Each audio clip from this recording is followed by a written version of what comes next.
Au Tchad, les nouvelles mesures de sécurité divisent. Au lendemain d'attentats qui ont fait plusieurs victimes, le Tchad avait mis en place une série de mesures sécuritaires pour lutter contre les risques de nouvelles attaques. Parmi elles, on peut noter l'interdiction du port de la burqa et le renouvellement des pièces d'identité. Est-ce que l'enquête a apporté des preuves que les terroristes ont été identifiés et qu'ils portent des documents tchadiens alors qu'ils ne sont pas des Tchadiens? Le Tchad n'est pas le premier pays à avoir pris des mesures draconiennes pour lutter contre le terrorisme à travers le monde.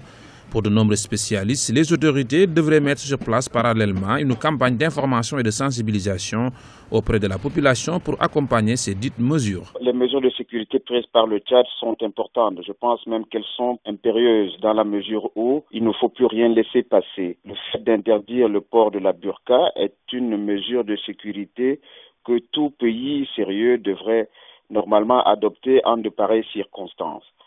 Simplement, cette mesure tranche avec des habitudes confessionnelles d'une bonne couche de la population, ce qui n'est pas facilement acceptable. Maintenant, il faudrait peut-être que le gouvernement, au lieu de passer en vitesse dans la mise en œuvre de cette décision, devrait développer une communication gouvernementale qui puisse permettre de sensibiliser ces populations, que le gouvernement fasse très attention de peur d'ouvrir une nouvelle blessure dans le pays qui connaît déjà de fragilités internes assez inquiétantes. Rappelons que le Tchad est activement engagé dans la lutte contre la secte islamiste Boko Haram auprès de la coalition composée du Cameroun, du Niger, du Bénin, du Nigeria.